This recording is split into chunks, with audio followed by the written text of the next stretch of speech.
Thanks everyone for being here. As you guys know, as part of the convocation, every year we have our first lecture of the lecture series. And this year we have a little bit of a different system. Traditionally, we look for a theme ourselves, the faculty, and proposed it and developed a roster of speakers for the whole year following that theme. This year, instead of that, we have merged two initiatives that actually are student-led. We have a new student journal that's going to be with which we're going to be working throughout this semester, right? And we have two co-editors of the journal. You guys can want to join me.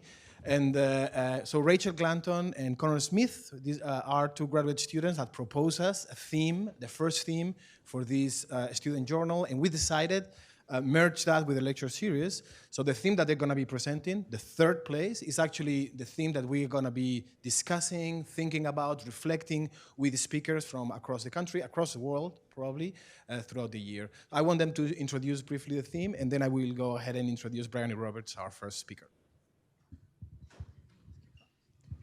Hey, everyone. My name is Connor Smith, as David said, and I'll let Rachel introduce herself and give a brief overview. Hi, so I'm Rachel Glanton. Like David said, we are ARC 1 students in our final year. Both of us were very interested in history and theory, so not just doing architecture, but thinking about architecture, about what it is and what it could be. So we had an idea to come up with a journal, just an opportunity for students to think critically about architecture outside of the classroom. So the journal overall is called Inter, as in the prefix of between, among, in the midst, so interconnected, interject. And this is what we're really trying to do and create opportunities for students to talk about their ideas and their thoughts. And then we sat down and thought about a theme and came up with the third place. So I'll let Connor elaborate. Yeah, so some of you may have seen the abstract that we sent out at the beginning of the summer. We'll send it out again in a few weeks, but the third place, as you'll hear from Bryony Roberts today, kind of encompasses a wide range of different themes. That's kind of why we chose it. The third place being a place traditionally not work or home, but a place that you go to experience another aspect of life, to retreat. And in the context of this journal, we also think about places in between, places left over, re-inhabited. So you'll see in more detail what that means in the abstract and the call for contributions, but the journal, we want to include any kind of work that you all create. And that doesn't just have to be, studio work or even just work in other electives, but personal work that you think might, contribute to this theme. So if you have anything, any maybe personal interests throughout your education that you haven't had the chance to explore yet, and you want to use this as an opportunity to do that, please feel free to submit it. So you'll get another reminder, multiple reminders for the submissions, but we look forward to seeing what ideas you have.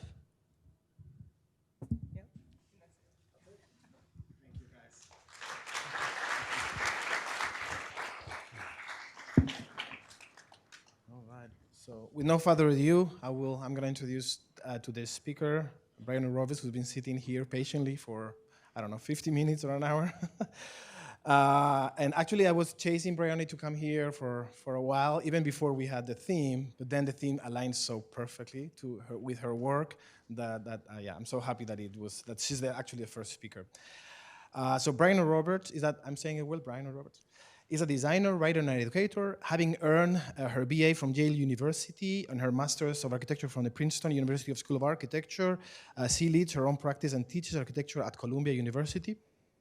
And she has been awarded the Müller Prize of 2018, the Rome Prize from the American Academy of Rome in 2015-16, the MacDowell Colony Fellowship in Architecture for summer 2018, and was a finalist for the Wheelwright Prize from the GSD, Harvard GSD in 2020. Probably she has much more in these last 3 years, but it's not included in this one.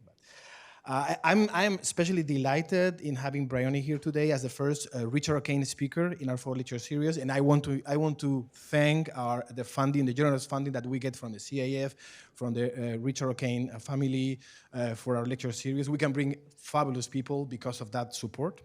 And as you will see today, Bryony brings what I see, what you will see, I hope, as an expansive position to what architectural and urban design can be nowadays in the contemporary context. Through all variations between architectural theory and built work, her work brings together discussions of public space and heritage, feminism and art, the scale of the civic and the scale of the body, and other multiplicities that open our imaginations and reconnect the disciplines of the built environment with some of the most complex realities of everyday life today. So, welcome, Bryony Roberts.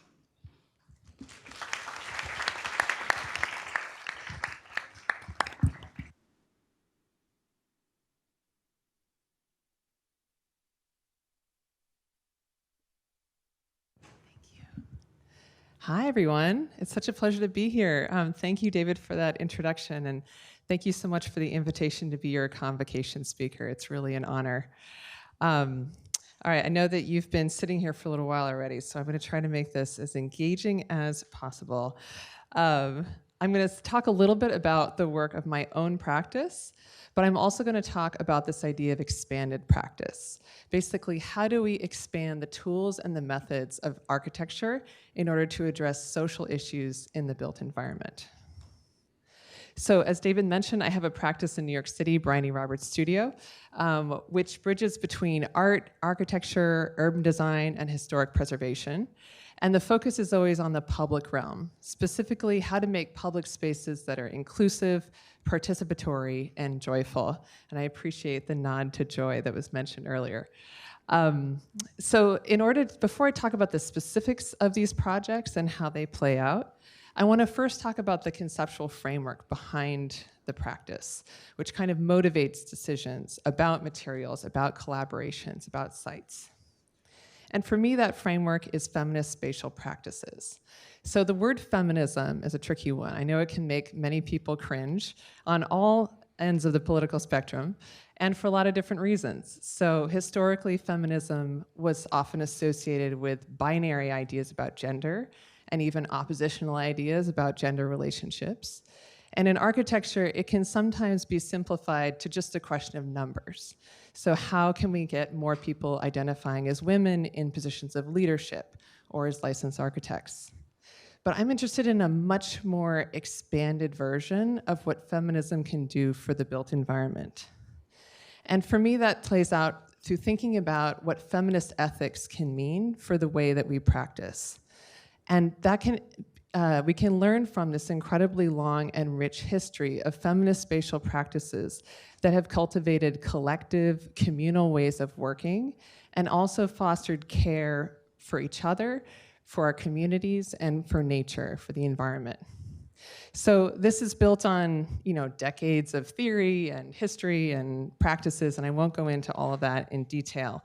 But I did want to share with you this diagram that my collaborator, Brianna Aiken, and I made and published last year on eFlux, which is basically looking at the huge, beautiful spectrum of feminist spatial practices from the 1970s to the present and the near future around the world, to sort of point out all the different ways in which feminism can shape the way that we write about and practice architecture.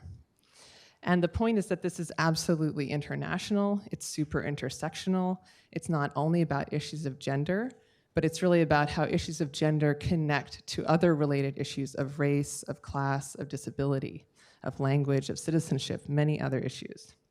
So the two kind of takeaways that I would love for you to have from this is that we're talking here about expanded ways of knowing and also expanded ways of making. So in terms of ways of knowing, the prompt here is to challenge some of our established sources of knowledge, the existing canons of architecture, and to ask whose stories haven't been told. What are the sources of knowledge that we're not currently learning from? And how can we start to learn from these communities that have been marginalized, from experiences that have been ignored? So part of that work is done through writing history, writing new histories, expanded histories, thinking about new ways of theorizing, and asking where knowledge comes from, You can see here it says embodied theories, and that's because a lot of this work around feminism, intersectionality, queer theory is often saying that the experiences of bodies really matter. That often in theory and history, we're focused only on, purely kind of cognitive, rational knowledge. But to really understand the ways that inequity play out in the built environment, in space, we have to start to think about bodies too, and how they engage the world. There's also experimental pedagogies, which are thinking about how do we teach? How can we change the curriculum of architecture to make it more inclusive? And all of this work is happening in parallel with political struggles around the world. So theories and histories, they emerge in tandem with activist movements that are fighting for rights and representation in different places. And then in terms of ways of making, this is probably what I'll expand on the most in this lecture, since I am a practitioner. Feminist practices give us new ways of thinking about how we organize a practice, for one. So thinking about collaborative practices.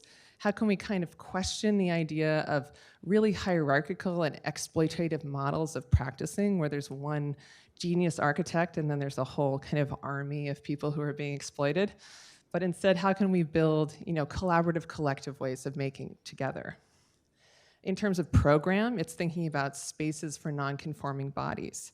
So how can we make places that are supportive and inviting for people with any gender identification, but also people who are marginalized for other reasons, people who have disabilities, people who are elderly. And then lastly, alternative materialities are thinking kind of beyond the typical toolbox of materials that we use in architecture and starting to look at ways of making that have also been historically marginalized or left out of the conversation. So since I'm primarily a practitioner, as I mentioned, I'll be talking today mostly about the themes in white, which are collaborative practices, spaces for non-conforming bodies, alternative materialities, and also just mentioning the fact that this plays out for me in dialogue with teaching through studios and seminars, and also research and writing. So in terms of ways of knowing, I won't go into this, but there have been kind of research and writing projects that I've done asking about how this attention to embodied experience can change the way that we draw, the way that we research, the way that we work with communities. And also for me, this has shaped the kind of courses that I teach, thinking about structures of care, sensory publics, bodies in public space. But I'll focus more on ways of making and talk about some specific projects, design projects, and how these kind of play out some of these ideas that I mentioned. So we'll look at collaborative practices, spaces for non-conforming bodies, and alternative materialities. In terms of collaborative practices, so as I mentioned, there's this really amazing history of collaborative and cooperative ways of running architecture practices. You might have seen more of this lately. The pandemic has sort of made this a little bit easier because now we can work on Zoom with people in other parts of the country or other parts of the world. But this has actually been going on for decades, and it's a kind of political statement. It's saying that we don't have to make architecture in an exploitative way. There are other ways of practicing. And this is something I've had the benefit of enjoying myself. I'm part of, in addition to my own practice, I am part of a feminist collaborative called WIP Collaborative. And we each have our own independent practices, but then we come together to do projects in the public realm that are more than what we could do on our own. And we bring different kinds of expertise, landscape architecture, interior design, and even fashion. And this is a diagram about how we like to think. This is sort of our alternative organizational chart, thinking about how we form this collective, and then we associate and collaborate with people on research projects, on design projects, and how we can kind of bring more and more people into that orbit in a sort of sustainable and supportive form of collaboration. And I'll show some of the projects that we've done together in a little bit. And then actually just in the last 6 months, since the publication of this diagram that I showed you, Avery and I launched an open call to imagine a kind of global version of that collaborative. So we're asking people who want to be part of a global online platform that supports feminist spatial practices of any kind and starts to build community and also share the knowledge of historical contemporary practices. So this is currently in the works, and we're planning to launch an interactive web platform in next summer, 2024. But the idea of collaborative ways of making, it's not just about internal to a practice. Perhaps even more importantly, it's about ways of working with communities. So this is questioning the idea that an architect would have a kind of napkin sketch that they then toss to their team that ends up with the contractor. But instead, the idea that you start by asking communities what they want. What do they need? What does a place need? And from there, that can really inform the design process. So it's thinking about collaboration in a really broad way. And this is something that many people are talking about now. It's also very common in urban design, urban planning. A lot of techniques from those fields are super helpful for architecture. And for me, I've been doing that in a lot of different ways in my own practice and really thinking about the forms of co-creation that could be tactile and participatory and surprising. What are ways of making things with people, coming up with ideas together that can be really material and physical? So you see just a sampling here of some projects. And I thought as an example, I would tell you a little bit about some performance projects that I've worked on, because for me, they were really formative in thinking about what collaboration can be. And also, they helped me learn so much about how people's physical experiences of space are central to understanding the built environment and how much of that is carried through personal experience, things that we don't usually hear from in our architectural education or even in practice. So there were a couple of performance collaborations that I worked on. This was for the Chicago Architecture Biennial in 2015. It was a collaboration with the South Shore Drill team. And it took place in Federal Plaza, which is a government complex designed by Mies van der Rohe. So it's incredibly kind of structured, modern space, gridded, incredible architecture, but also a space of surveillance. And the grids had a real kind of intensity to them that was part of this system of organization. So I collaborated with these performers to think about how their choreography could start to disrupt that grid and introduce new ways of occupying that space and defy the segregation that is so central to that city, in which many of these young people from the South Side had actually never been to the inner loop before the kind of main business and governmental district. Similarly, I worked with performers in Rome to reimagine the Campidoglio, which is also a site of government.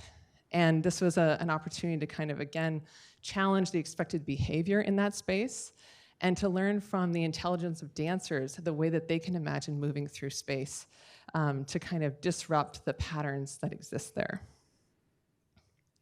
But the project I'll tell you more about was a collaboration with Mabel Wilson and the Marching Cobras of New York, who is a drumline and dance team based in Harlem. And the project was commissioned by Storefront for Art and Architecture. And it was really an attempt to sort of celebrate this history of African-American marching bands, marching performances, and even the protest form of marching as a way of claiming and shaping public space, saying that performance, even though it's temporary, is incredibly powerful in making visible a community that is not always visible, especially during Jim Crow era and segregation. So this was a chance to kind of revisit that history and work with young people to reinterpret it for the present. So Mabel and I did extensive research on this history, kind of uncovering the different paths that different performers took through New York, their choreography, their costumes. And then we worked with the Marching Cobras in a collaborative way to sort of ask them what this history meant and how they would embody it for the present. We did this through workshops where they were discussions, they were choreography kind of brainstormings. We came up with these costumes together. There would be capes referencing some of the historical performances. I'm sure you all are familiar with marching bands, given the presence of sports here. And so I think you've probably seen how incredibly spatial and expressive and powerful they are as an art form. So this was a sort of celebration of many layers of history in marching bands. And we did that through costumes. This was an intervention in Marcus Garvey Park in Harlem, which was also a sort of statement about the process of gentrification in that neighborhood, the way in which marching performances are happening less and less because of noise complaints, changes in demographics. And it was also a celebration of the contemporary choreography of these performers. So I'm going to play you a little video. I'm going to do it separately to make sure it works here. And you can hear directly from Mabel as well as some of the performers. I have to give you a heads up, I had both the flu and a terrible haircut when we shot this video. To be Black and to be in public these days, walk on a sidewalk, is often seen as a threat. What are the politics of African American marching groups claiming public space in the United States, particularly in a moment of increasing militarization and surveillance? I think this is a really important moment to kind of think about what is that history of the march? What is it around these drill teams, and why are these young African Americans dressed in these military costumes and throwing guns in the air? Marching was a way of actually creating public articulations of identity and of solidarity in the face of discrimination and inequality and lack of opportunities. All white represents military style, how marching bands before used to perform and march through the streets, and kind of represents like peace. And then this side is like our colors. The now part of the marching bands, it represents us. So it was like we transformed into the Cobras, who we usually are and stuff. I really like how with the capes, the dancers wore one color and the drummers wore another color, but at the end we all came together in one color. Using the prop is like, it gives you another way of expressing yourself. The most remarkable moment was to watch the Cobras actually perform in the park. Not because it was part of Storefront or Performa, but because I think the Cobras themselves may have learned something about the history of their own medium of performance. They kind of recognized that and maybe even owned that legacy. For me, was a remarkable moment.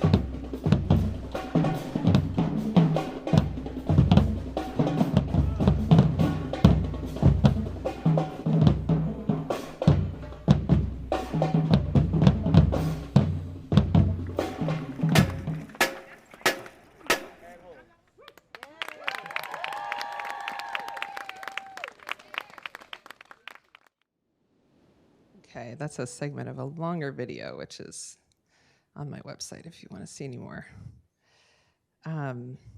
So this was such a wonderful project to be a part of because we were able to think through collaborative performance, exhibition design, research, public programming. It was sort of a dream commission. And we created this exhibition in Storefront that reflected on the research that we had done and also the performances that were created that you just saw. So we were using this camouflage pattern because we learned about all these military origins for marching band choreography and uniforms, and thought about how marching was in fact a kind of camouflage because it enabled African American communities to be in public space during the Jim Crow era when otherwise the kind of large gatherings were not allowed. So we reflected on all these themes and created this space that celebrated this history and also became a structure for more performances, this time downtown at Storefront, to kind of spread further this living history. So sort of in addition to these performance-related projects, there are more built material projects that my practice works on. And to me, the process is very related, even if the outcome is very different. And I think with all of them, it's about starting with kind of building relationships with the community and starting to understand what people actually want and need in their space, not assuming that knowledge ahead of time. So for an example, this is a project done for Exhibit Columbus, which was installed in 2019 for the City Hall of Columbus, Indiana. I don't know if any of you have been to Columbus, Indiana, but it's an incredible architectural destination. This is one of their least popular buildings. It's considered to be, a little less welcoming. It's one of the most imposing and monumental buildings in that it's, several steps up from the street. It's, more removed from the public. And so I was asked to find ways of activating that space and making it feel welcoming to the public.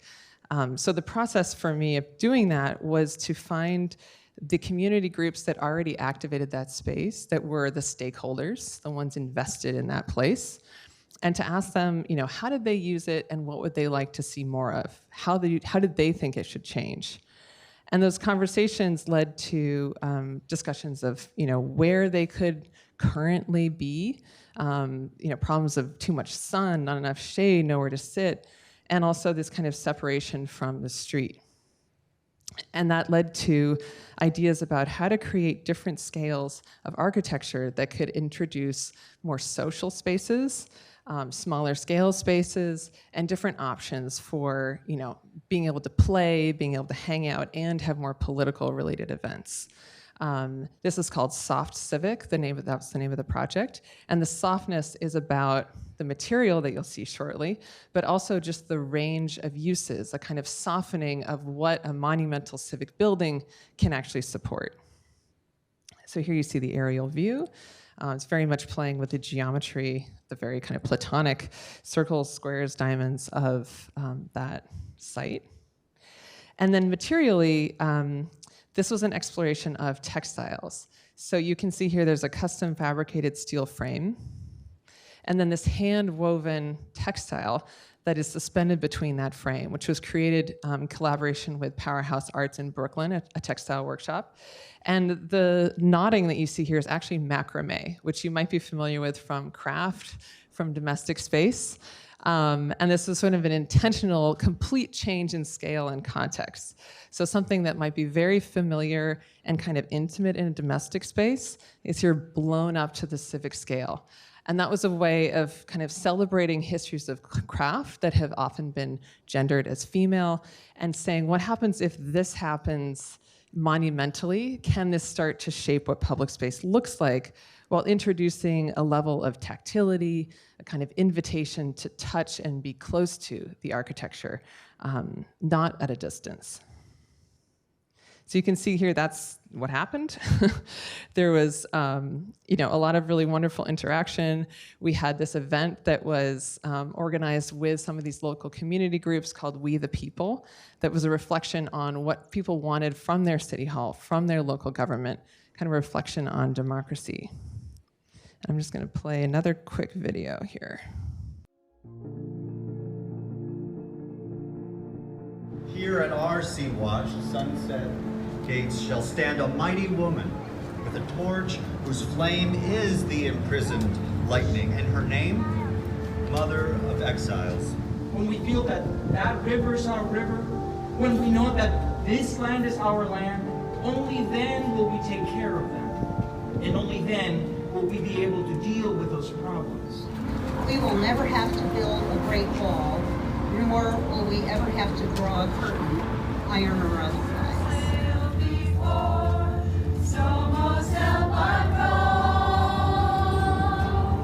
We need work that improves the quality of life, for this type of work is the cornerstone of human dignity. And because people are important, working for people, even sacrificing a little bit of them, a little bit for them, brings much meaning to one's life. I think you can see from that video that there's a couple different scales of participation happening, that the idea of creating participatory design in public space, part of it's about that process leading up to the construction, but then part of it is actually like continuing that interaction through programming and through kind of materiality that will invite people to continuously make it their own and do their own thing with it. So shifting gears a little bit, I'll touch on this theme of spaces for non-conforming bodies. So this is the idea that one of the kind of ethics of feminist practice would be to make space for people who have been marginalized. And in public space, this is many, many people. If you think about, who is comfortable in public space, it's often not People with disabilities, many spaces are not accessible. People who are elderly often don't have space to sit down. And oftentimes people who identify as women or non-binary don't feel comfortable in many public spaces or don't feel safe. So these are some of the things that many past feminist practices have been working on, thinking specifically about those problem areas and how to invent new typologies of public space. And I think I forgot to mention at the beginning, which I meant to say, that this attention to public space is very much about the third space theme, because I think that, the public space is such a unique opportunity to find community and to be part of a collective that takes us out of our individual lives. But the challenge of that is, how do we make that space actually inclusive and navigate the differences that come when people from all backgrounds come into public space? It's a kind of microcosm of democracy. So it's a space of challenge, but also incredible possibility, and that's the sort of puzzle that I find interesting as a designer. And this theme really gets to that. How do we make a space that's actually inclusive? It's pretty difficult. So I'll show two projects quickly that are sort of trying to do that from particular angles. But obviously it's difficult to encompass all of the many communities that use public space. So this is a project for the High Museum in Atlanta that my studio did. And I had been doing some work on neurodiversity, which is really the recognition that we all have different brains, that there's an incredible variety in the way that people process information and sensory input, and that's a normal part of variations in the human population. But that a lot of people who have sensory sensitivities, for example, do not feel comfortable in public space. Public spaces are often too overwhelming, too stimulating, or not stimulating enough. So this was a project that was starting to kind of address that issue by collaborating with many different organizations in Atlanta who represent people with disabilities. And we were thinking about disability intersectionally also, so that it's not only about, for example, supporting people with autism, but what happens when someone who's visually impaired also comes to that space? How are there sort of overlapping needs for sensory stimulation or changes in stimulation that we could address? So there were many different conversations that fed into this project, and many different things that we identified, like the productivity of texture and how tactile materials that you can touch in a way that's repetitive can be soothing for many different kinds of people. Also, how different colors can be both interesting and soothing, how movement can be captivating. So all these different things fed into the design. But one of the most important themes was creating a kind of range of sensory experiences so that people could choose a space that worked for them. That was probably the key point. So we imagined how there could be these pockets of space that people could choose to go into. So the whole project would be kind of like a little maze with these different pockets of sensory concentration. And you could see in the middle here, there's a kind of greater density. We considered that the social area. And on the edges, it's a little bit quieter, a little more isolated. And so if you wanted to just have a space to yourself, you could go off over there. But if you want to interact with other people, you could move towards the center. And then in terms of sort of architectural invention, we imagined how to sort of create a butterfly roof in the section that would create this sectional variation, changes in height, which also is its sensory input. Do you feel compressed and cozy? Does it feel open and expansive? And you can see here an axon of the overall project and this sort of change in density that happens through section, through color, through seating elements, etc. And this is a more abstract expression of that through a plan, kind of projected plan. And the result was this space that was immediately taken over and activated, and super interactive. It was such a joy to see kids use this space, and they used it in ways that I never could have imagined, which is always true for anything you put in public space. It's terrifying and wonderful at the same time. But you can see here this kind of range of engagement from people just wanting to find a quiet moment for themselves to kind of much more active exploration. And you can see here how this project was constantly in flux, changing with the light, with the wind, with the weather, and that was part of the idea. And the best part for me is always just seeing how people use it and make it their own. So again, that kind of sustained participation over time. So similarly, the project that opened the same summer, I worked on with the WIP collaborative, that feminist collaborative I mentioned. And it was looking at the same theme. Basically, how do you create a range of sensory experiences in public space so that people can find something that works for them? So we were pulling a lot from research on neurodiversity. And we also did a lot of interviews with people and used kind of sensory mood boards. This is a very cluttered one. There were also clearer ones. To sort of get a sense from people. It was teenagers with autism, it was families with kids with disabilities, it was educators, to ask, what kind of sensory spaces would feel inviting and inclusive, and what's missing from public space. So we also responded to the site, thinking about the programming partners that are in the neighborhood, a lot of spaces for children, educational spaces. And then we thought about, our conclusion was, okay, this was during the height of the pandemic. The client, which was the kind of business improvement district in Hudson Square in Manhattan, they wanted a space where people could come and work outside, so we needed a focused space, but also an active space for kids to have release, and then a kind of calmer space for people who really needed to have a restorative moment. And the whole project was called Restorative Ground. So you can see here an axon of the overall configuration. This is very much taking advantage of the open streets model that we've been exploring in New York, and I think many other cities have been looking at as well. How can you take over parking spaces? I heard some of that from the ASLA students. Yes, take over parking spaces, turn them into parks.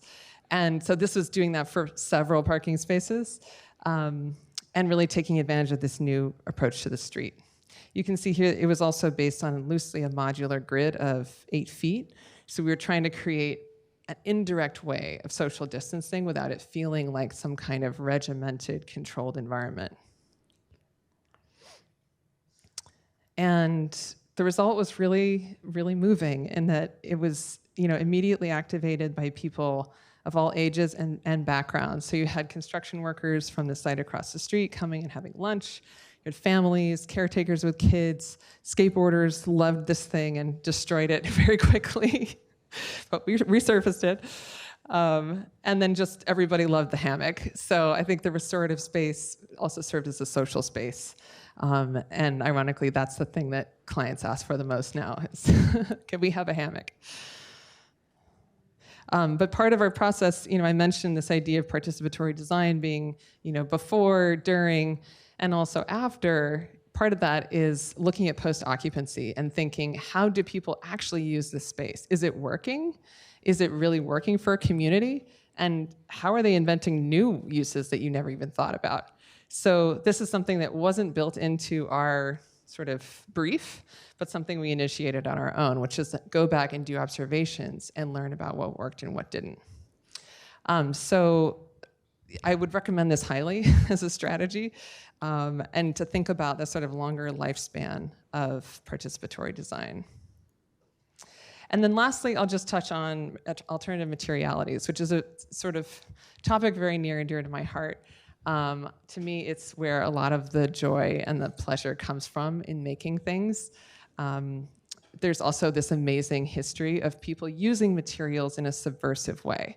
So that can be appropriating techniques that were considered, not art or not architecture. Often those are domestic techniques, things that are within the home, but are able to create incredibly evocative and exciting environments. And I've showed you some projects already that are using textiles in lots of different ways, printed fabric, macrame, hanging threads, hammocks. And those are all really intentional as a way of introducing softness, tactility into the built environment and saying that embodied experience really matters. And actually, it's a great way of making people feel invited, that they belong somewhere, that they can make it their own. And in addition to these sort of larger built projects, there's smaller investigations that I work on in my studio, which are just sort of testing out different ways that bodies and objects can interact. And for me, these are also sort of social experiments. If you think about the object, the sculpture, the architecture itself being part of your social experience, is there a relationship that you can have with a material? It's also just a way of exploring new techniques that can be explored on a larger scale as well. So here you see some of that macrame that was used then later. And then in terms of public space, I think this can also be subversive on a bigger scale. So I had the opportunity to do a project at Lincoln Center last year. And it was a very low budget project, but it was completely open-ended. And it was for a festival for young people with autism. So again, it was thinking about how to make a space, really inclusive and also inviting on a sensory level. And for me, this was a chance to take that idea of softness and of play to another scale and to use it kind of in friction with the formality of such a monumental space. So the organization of the project was very respectful of the existing radial grid, really kind of emphasizing it. But this was a system of big cushions, outdoor cushions, that people could move on their own, and they could make their own social spaces from it. So they really did. People moved them all over the place. They turned them into like little living rooms. Families would take over 6 of them and just build like forts. So there was a kind of intentional tension here between geometric formality, system, and then interaction and softness. And it was so magical to see kids jumping and playing on this space, but also people just fully relaxing. I think that's something that's kind of rare in public space, for people to feel safe enough to take like a 2-hour nap. People were there a long time, and nobody kicked them out. So I think that idea of a third space, somewhere that you can go to be with other people, but also so you can have an experience you might not be able to have in your own home, like a new sensory experience that might not be accessible to you. So this was a very short-lived intervention, but I felt like it was a sort of mini manifesto about how to think differently about what's possible in public space. And I think with that, I will end. But I would love to get questions and discuss any of this with all of you.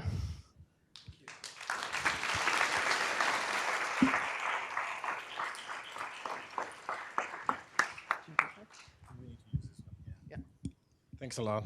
That was an amazing lecture.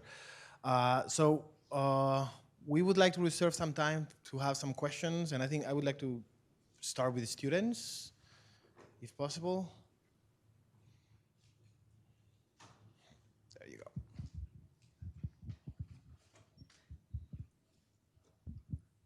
It's so interesting to see this side of architecture and this type of practice, and how your design thinking is used in such a non-studio way. I'm not used to seeing that, so thank you for presenting that.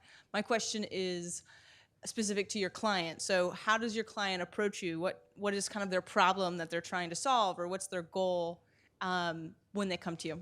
Yeah, great question. And I think this does take a great client, a client that wants community engagement, that wants something maybe untraditional. I had the client at the High Museum who was wonderful, the curator there. She said, yeah, we like your work and because we think you could do something that's maybe politically sharp but family friendly. I was like, that should be my tagline. Yeah, so I think there's a sort of cultural client that has an interest in activating space but wants to address some of the difficult questions about inclusivity in public space. I also think I've been doing more and more, public art projects, which is a really interesting terrain that I would encourage architects to look at, because more and more architects are getting public art commissions. I think cities are realizing that architects can execute these large-scale projects very well and often have a kind of training in community engagement, urban research. And it's been exciting to see how much cities and arts commissions are valuing community engagement as part of the process and really, making time for that in the schedule, asking for that as a priority. So I think that, I'm hopeful that that market, if you will, is expanding. And for me, it's been helpful to find, those kinds of clients to support the work. I don't know if I got all of your question because I was a little distracted about the mic. Was there?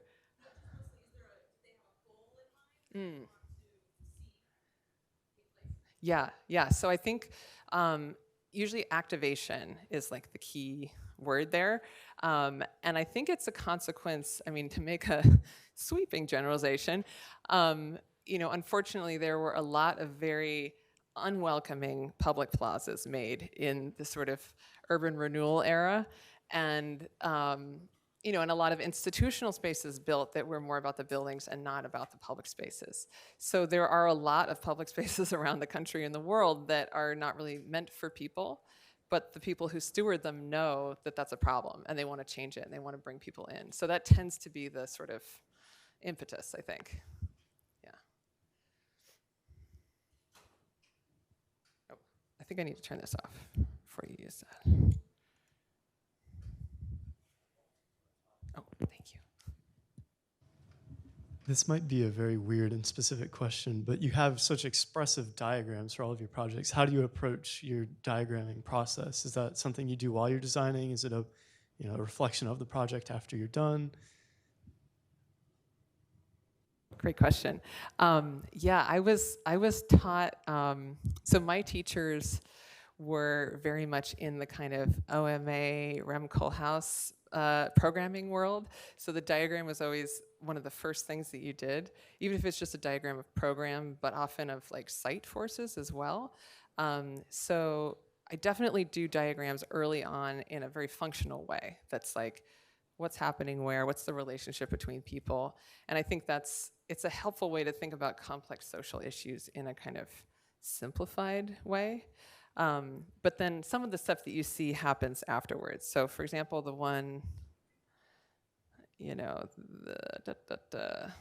this drawing was done after the project was constructed because we wanted to, sometimes it's really hard to represent a project, and I think that's true for any three-dimensional space, but especially when it's constantly in motion. You have to try to test a lot of different ways of drawing to capture it. And even still, I don't feel like any drawings really work. But sometimes if you do enough different experiments, you show them together, then it starts to convey something. Yeah.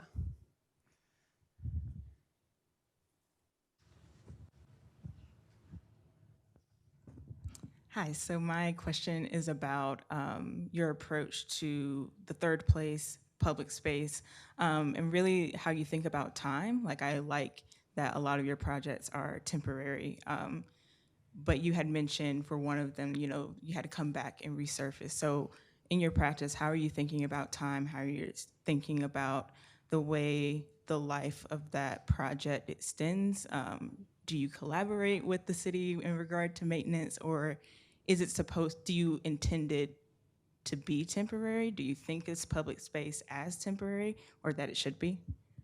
Yeah, great question. And this is something that, I didn't really talk about part of, my life, which is that I've had a long association with historic preservation discourse and sort of critical or experimental preservation, which is a lot of the work around that is sort of celebrating the fact that places do change and that preservation isn't about freezing time, but it's about kind of embracing dynamic transformation. How you design that transformation. So I think I come from that mindset that like everything is in flux. How do you kind of steward that flux? And since a lot of my projects respond to existing, often monumental, sometimes landmarked spaces, I do think of them as a form of preservation. That activation is a kind of sustaining of historical legacy and saying, this can still mean something to people. So in terms of the long arc of preserved heritage, that's kind of where I fit in.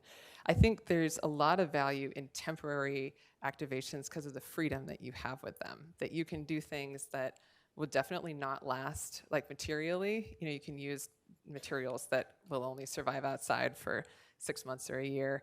You can also do, performances which are more disruptive or surprising, that you couldn't sustain over the course of a year. So there's incredible opportunity in that. The maintenance thing is super important, thinking about how to, even over a short time, how do you choose materials that will be responsible for your client and the community, that you're not giving them a burden that they can't or don't want to take on. I think there's also, so I'm starting to do more and more permanent projects, which is exciting. And I will just click through very, very quickly. At the very end, I brought some slides of a project that's opening in Toledo, Ohio in November. Great time of year, I know, to be outside. But it's very connected to all these ideas, that it's a kind of public history project where there's this field of glowing glass orbs, and in each of them is an object that a community member brought as being significant to the history of that place. But the idea is that it's part of this landscape that changes over time, and so there's a kind of, merging of a natural and a social timescale, I guess you could say. But I think those projects are really exciting to me, where I get to work on history and like material lifespans and future engagement, sort of all in parallel. I don't know if that answered your question. Okay.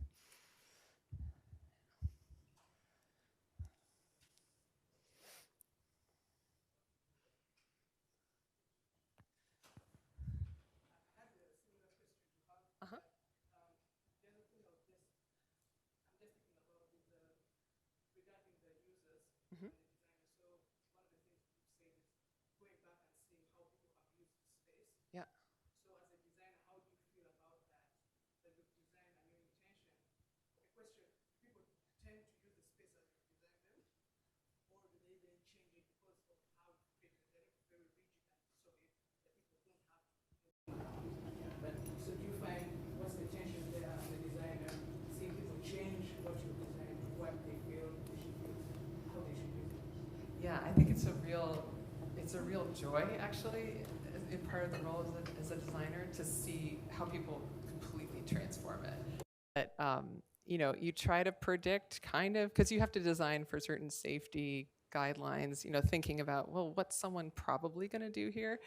And then they actually do so many other things, which are sometimes, like I said, terrifying, when, they seem quite dangerous, but also just really wonderful. I mean, I think the project I showed in Lower Manhattan, seeing the way people ate their lunch there, or had little parties there, or, did their biking over these surfaces, it was like the best part, because then it really belongs to them. It's not in your hands anymore. And I think that's something about designing in public space that feels really particular to that medium or that typology.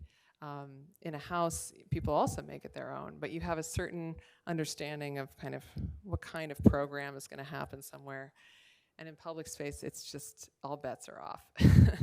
And I think it's really wonderful to see. And so at this point, I just, with this one, it's like, all right, there's a chance someone might come at this with a baseball bat. We'll design for safety so that it's not easy to destroy, but beyond that, who knows, what people are gonna do. And you kind of make your best guess and then sit back and sort of enjoy the show, but also hope that nothing bad happens.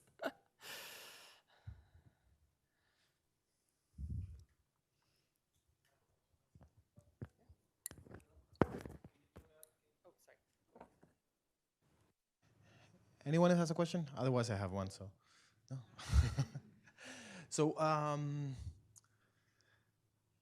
So there are very specific kind of wording and in features and ideas, from nonconformist softness and feminist, and so all of these things are in a way, or at least some of them, almost. They present as an attitude of contrast with what is already there, correct? With the context that already exists, with the hardware of the city, whatever you call it, the fixed city that already exists. Can you imagine, and most of the projects are just temporary and so on, can you imagine take some of these intangibles, these aspirations, political aspirations and so on, into an architecture that is fixed, right? Like they tried in the 60s, in the 70s and so on. Do you imagine ways in which you could, once you get, and you're still young, so I'm sure you're gonna have, and very successful, you're gonna have bigger projects and bigger budgets and all of those things, so you will get those. Can you imagine that you will be able to get these incredibly, subtle and undefinable projects into that level, and how? Yeah, it's a big question. Yeah, and people often ask me like, well, what happens if you just have a blank slate? You know, what if you had to build something new with nothing to respond to? And I think there's always something to respond to in a place, but I mean, personally, it interests me less to have less to respond to. I get excited about the more stuff there that I can research and understand and ask people about. So the blank slates never excited me that much. But I think in terms of your question about like the scale of a structure, I think that there's sort of geometric interests that I have that can scale up. There's social, like programming interests that I have. There's certain typologies that have recurred in feminist spatial practice and that we work on in our collaborative, things like childcare, housing for, survivors of domestic violence, things like that, that I think are programmatically super interesting to me, and I think are also a place where some of these material experiments can have a lot of significance. And the kind of material question that I'm currently digging into, a lot of clients have hesitations about textiles outside. And also for me, I have a commitment to doing things with sustainable materials now. So this is something that I really want to kind of perfect is, what are the sustainable textiles that I could use that could also be resilient outside, that a client will approve of. So kind of that material testing and refinement is something I want to keep kind of growing and scaling, and thinking about, interior and exterior ways that can enhance different programs. Does that answer your question? Yeah. All right, so if there is a last question from anyone, we will allow a faculty member if there was one, which we didn't before. No? All right, so I mean, there was plenty of those already, so thanks a lot. Again, I think it was an amazing first lecture, and I think it puts us in the mindset that we need for this year, and thanks again. Thanks a lot, Bryony.